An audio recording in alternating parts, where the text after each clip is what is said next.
আমায় ভাসাইলি রে, আমায় ডুবাইলি রে, অকুল দরিয়া বুঝি কুল নাই রে। আমায় ভাসাইলি রে, আমায় ডুবাইলি রে। দেবে, ভাসিয়ে দি আমার মেয়ে দুটোকে, ভাসিয়ে দি নদীতে, ভাসিয়ে দি আমার মেয়ে দুটোকে।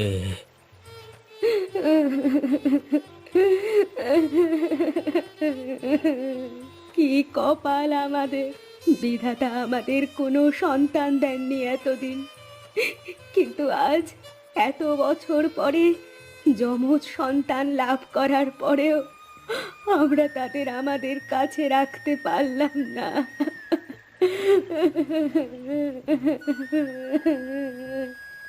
কেঁদো না গিন্নি, কেঁদো না।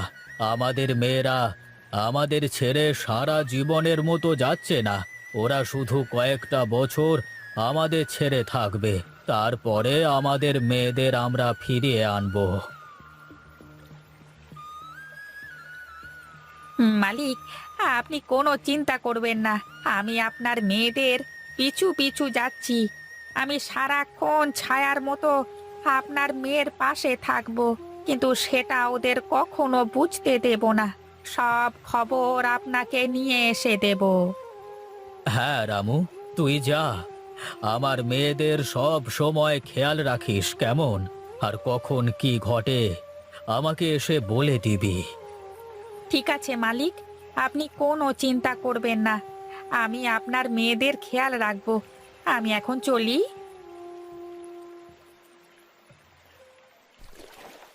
হে বিধাতা, আমার এই দুনিয়ায় আপন বলতে কেউ নেই। তুমি আমাকে কেন আপন লোক দিলে না বিধাতা? দুনিয়াতে এত লোক থাকতে আমাকে একটাও আপন লোক দিলে না। এমন কেন করলে বিধাতা? এমন কেন করলে?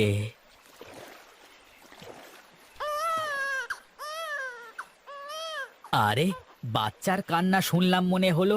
আরে ধুর, মাঝে মাঝে বাচ্চা আসবে কোথা থেকে? আমার যে কি সব হয় না, আমার সবই মনের ভুল। আরে আরে, আবার বাচ্চার আওয়াজ কোথা থেকে আসছে? না না, এটা তো আমার মনের কোনো ভুল নয়। তাহলে কি ভূত পেরেত, নাকি দৈত্য দানব, নাকি সমুদ্রের পিশাচ? উই বাবা!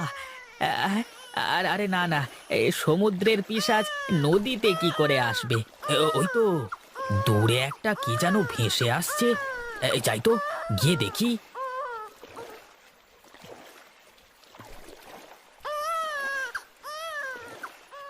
হায় বিধাতা, এ কি সর্বনাশী কাণ্ড! কে ফুটফুটে বাচ্চা দুটোকে এভাবে জলে ভাসিয়ে দিয়েছে? এখন আমি এই বাচ্চা দুটোকে নিয়ে কি করব? তবে কি, তবে কি বিধাতা আমার আপন মানুষকে পাঠিয়ে দিলে আমার কাছে? না, আমি বাচ্চা দুটোকে বাড়িতে নিয়ে যাই। ওদের আমি নিজের হাতে মানুষ করে তুলব। তুমি ধন্য বিধাতা, তুমি ধন্য। তোমার প্রতি হাজার শুক্রিয়া এই অসহায় মাঝির মনের কথা শোনবার জন্য।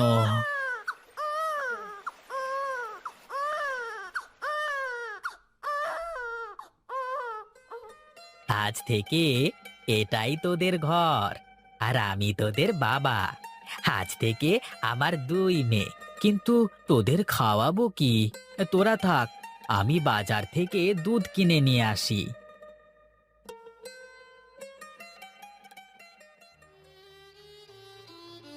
বল বল রামু, কি খবর নিয়ে এসেছিস বল। খবর খুব একটা ভালো নয় বাবু। খবর ভালো না? তুই কি বলতে চাইছিস? সবকিছু খুলে বল তো আমাকে। আপনাদের মেয়েদেরকে এক মাঝি পেয়েছে। আপনার মেয়ে দুটোকে শিমুলতলি গ্রামের মাঝি হারান তার নদীর পাশে ছোট্ট একটা কুঁড়ে ঘরে আশ্রয় দিয়েছে। যাক, তাহলে অবশেষে কেউ পেয়েছে তোমার মেয়েটাকে। আমি তো আরো বড্ড দুশ্চিন্তায় ছিলাম যে মেয়ে দুটো যদি কোনো মানুষের হাতে না পড়ে তাহলে কি হবে। দুঃসংবাদ একটাই যে ওই হারান মাঝির আপন বলতে কেউ নেই। ওই মাঝি আপনার মেয়ে দুটোকে ওর নিজের মেয়ের পরিচয় দিয়েছে। ও ভাবছে হয়তোবা সৃষ্টিকর্তা মেয়ে দুটোকে ওর কাছে পাঠিয়ে দিয়েছেন। যা যা, তুই যা, আমার মেয়েদের ওপরে নজর রাখ। দেখিস ওদের যেন কোনো বিপদ আপদ না হয়। আচ্ছা ঠিক আছে মালকিন, আমি এক্ষুনি যাচ্ছি। আমি কথা দিলাম আপনার মেয়েদের ওপর কোনো বিপদ আপদ আমি আসতে দেব না। ছায়ার মতো আগলে রাখবো ওদের। তুই এটা কিন্তু খেয়াল রাখবি যেন আমার মেয়েরা 12 বছরের পূর্ণ হওয়ার আগে এই গ্রামে পা না রাখে। যদি 12 বছরের আগে গ্রামে পা রাখে আমার মেয়েরা, তাহলে কিন্তু সব অনর্থ হয়ে যাবে। ও সব নিয়ে আপনি একদম ভাববেন না মোড়ল মশাই, আমি সব কিছু ঠিকই সামলে নেব। আচ্ছা ঠিক আছে, তুই যা এখন। আর সাবধানে থাকিস, কারোর নজরে আসিস না কিন্তু। তুই যদি কারোর নজরে পড়ে যাস তাহলে কিন্তু ঝামেলা হয়ে যাবে, লোকে তোকে সন্দেহ করবে। ঠিক আছে বাবু, আমি এখন চলি তাহলে।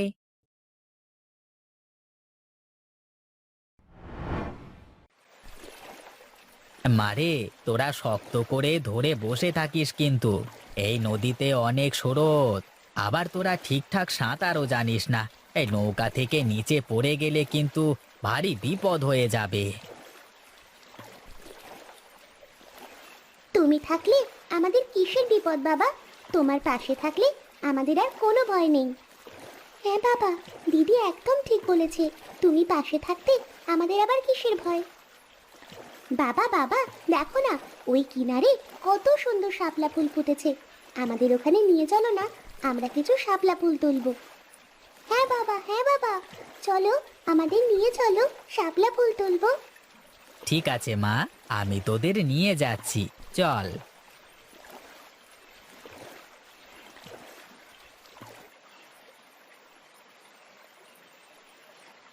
দেখো বাবা, কি সুন্দর শাপলা ফুল।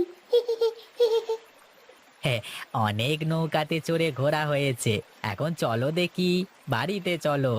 বাড়ি গিয়ে তো আবার আমাকে রান্না চাপাতে হবে।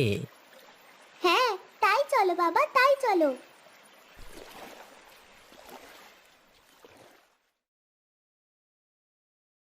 কে খবর নিয়ে আসলে রামু? হ্যাঁ, একটা অনেক ভালো সংবাদ আছে আপনার জন্য বাবু, আর একটা অনেক খারাপ সংবাদও আছে। কোনটা আগে শুনতে চান বলুন? খারাপ সংবাদটাই বল তো দেখি। খারাপ সংবাদটা এই যে আপনার দুই মেয়ে হারান মাঝিকে একদম বাবা বলে মেনে নিয়েছে। ওরা দুই মেয়ে হারান মাঝিকে ছাড়া কিছুই বোঝে না। আর দুই মেয়ে যেন হারান মাঝির চোখের মণি, সারাদিন ওদের নিয়ে মেতে থাকে, খুব খেয়াল রাখে ওদের। এই কয়েক বছরে ওদের মধ্যে অনেক ভালো সম্পর্ক গড়ে উঠেছে, যে সম্পর্ক ভাঙা মুশকিল। তাহলে কি আমি আমার মেয়েদের কোনোদিন আপন করে পাবো না? কোনোদিন বুকে জড়িয়ে রাখতে পারবো না? চিন্তা করো না লক্ষ্মী, আমার মেয়েরা যখন জানতে পারবে আমরাই ওদের আসল বাবা মা, আর আমাদের সমস্যার কথা যখন শুনবে ওরা, তখন ওরা ঠিকই আমাদের কাছে ফিরে আসবে, তুমি দেখে নিও। আসলে আমারও সেটাই মনে হয়। কেউ এই রাজপ্রাসাদ ছেড়ে ওই ভাঙা কুঠিরে কেন থাকতে চাইবে? আগামী পূর্ণিমাতে আপনার মেয়েদের 12 বছর পূর্ণ হবে, আর ওদের অভিশাপ মুক্ত হবে। হ্যাঁ হ্যাঁ, আমরা জানি, সেই কবে থেকে এই দিনটার জন্য আমরা অপেক্ষা করছিলাম। তুই যা, হারান মাঝিকে আমার কাছে ডেকে নিয়ে আয়। এখন সময় হয়েছে ওই মাঝিকে সব সত্যি বলে দেওয়ার। ঠিক আছে বাবু, আমি এখনই যাচ্ছি। না রামু, এখন নয়। পূর্ণিমার দিন আমরা নিজেরাই যাব আমাদের মেয়েদেরকে ফিরিয়ে আনতে। এখন যদি মাঝিকে সব কথা বলিস, তাহলে ও পালিয়ে যেতে পারে।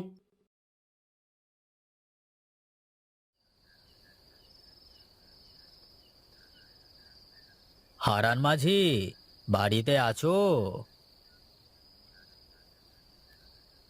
কে আপনারা? এত রাতে কি চাই আপনাদের? খেয়া পার হবেন?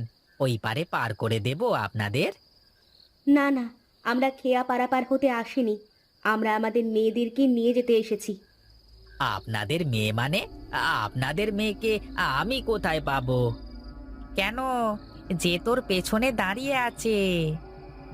আরে আরে, আপনারা কি পাগল হয়ে গেছেন? আপনারা কি বলছেন?